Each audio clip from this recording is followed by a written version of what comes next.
You might be interested to see just what I need to take with me on a track day, and I guess what I'll be taking with me on a race day. So there's the obvious stuff: socket spanners, tire pump, inflator or whatever, drill bits. The reason you need the drill bits is because if I rip one of the panels off, I may have to cable tie it on. So the drill bits are useful for that, which obviously means I have to take a drill as well, which is here somewhere, which I'll show you in a sec. And we've got quarter-inch socket set, hex drives, Allen key drives, tyre thermometer. I'm going to try and use this to measure the temperature across the tyre, tyre pressure gauge, camber gauge, ruler for measuring toe, because I'm going to take the string kit with me. Obviously inspection light, and this is the all-important stuff. Spanners for the adjustable spring platforms on the shocks and the front struts. Nitrile gloves, old bit of rag, all the fluids that I might need, together with hammers and hacksaw again for repairing if I rip something off. A bunch of electrical type tools, and we've got impact wrench and take that off there, bring this up, Dremel again. Actually, you know what, I'm not sure I really need the Dremel, that could be overkill. Cable ties, tape, variety of nuts and bolts and hose clamps, as you can see, spare coil pack. Down the bottom there's some spare electrical parts, including a spare spark plug, soldering iron, ordinary WD-40 and silicon WD-40, workshop manual for torque settings, notebook, elastic straps for strapping things into the back of the trailer, nuts and bolts, another set of nuts and bolts there. This phone, I just use it for my Top-Don Smart Diag OBD reader, so I need to take that. Standard owner manual, it's got some useful stuff in it actually.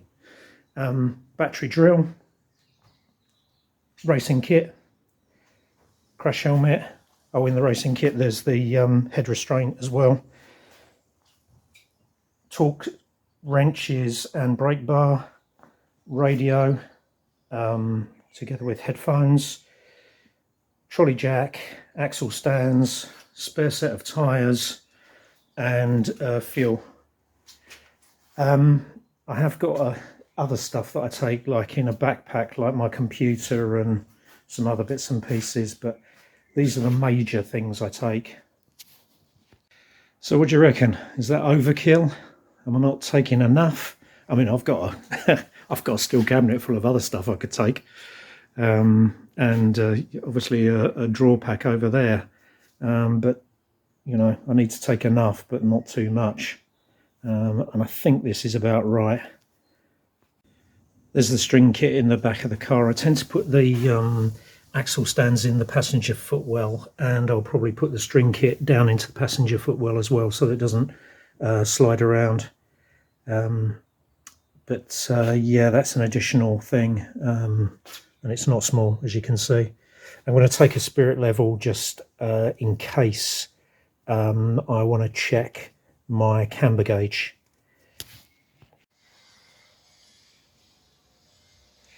Okay, let's have a look at how we've got this packed. So you can see I've got the axle stands in the passenger footwell. This kit bag contains my racing suit and underwear, etc. Obviously crash helmet bag, and down here we've got the string kit and a spirit level. Okay, as you can see, I've got the spare tyres, they're strapped in with a ratchet strap. I've got the box with the electrical stuff in it. Now there is one problem that I had last time I packed like this.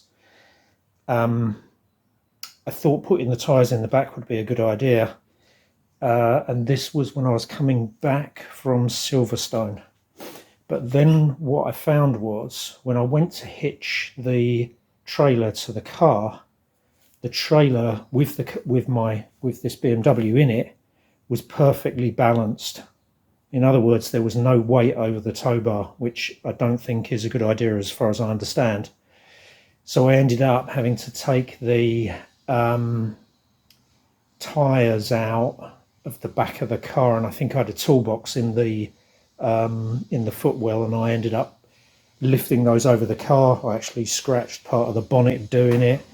It turned into a bit of a nightmare. I didn't really want to unpack the whole car again because it'd take me ages to pack it, and it had just started to rain, so I wasn't keen on unpacking it all. Anyway, I think we've got enough weight in the front now, so let's go and have a look in the trailer. I bought this DeWalt stack yesterday. It's really good. It's got wheels, got handle, etc. But I don't think I'm going to have it in here stacked like that. I'm worried it's going to topple.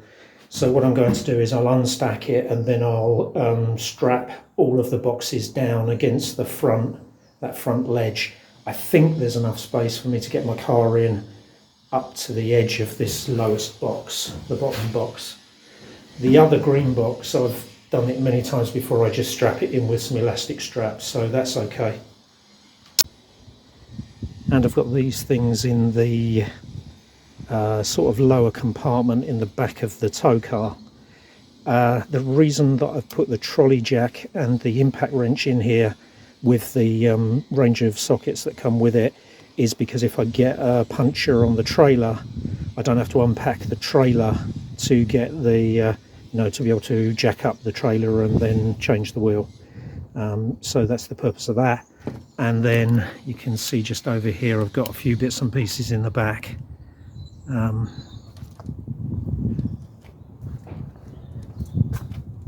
then inside the car I've put the radios. I've tried to put in the sort of more sensitive stuff, and of course I've got a spare racing seat just there. Look at that. Okay, there you have it, all strapped down. Obviously the straps are not, you can get some movement in the boxes, but it's good enough to hold them so they don't slide from side to side and slide backwards and forwards.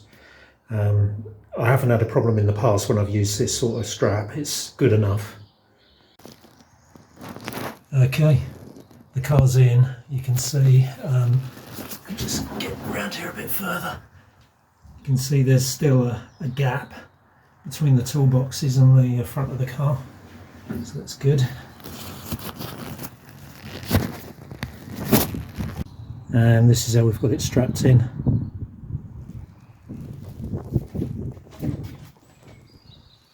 So the final thing is that the fuel cans go in this area just here, and I use a couple of these elastic straps in this tub to hold the cans down, stop them rocking around too much.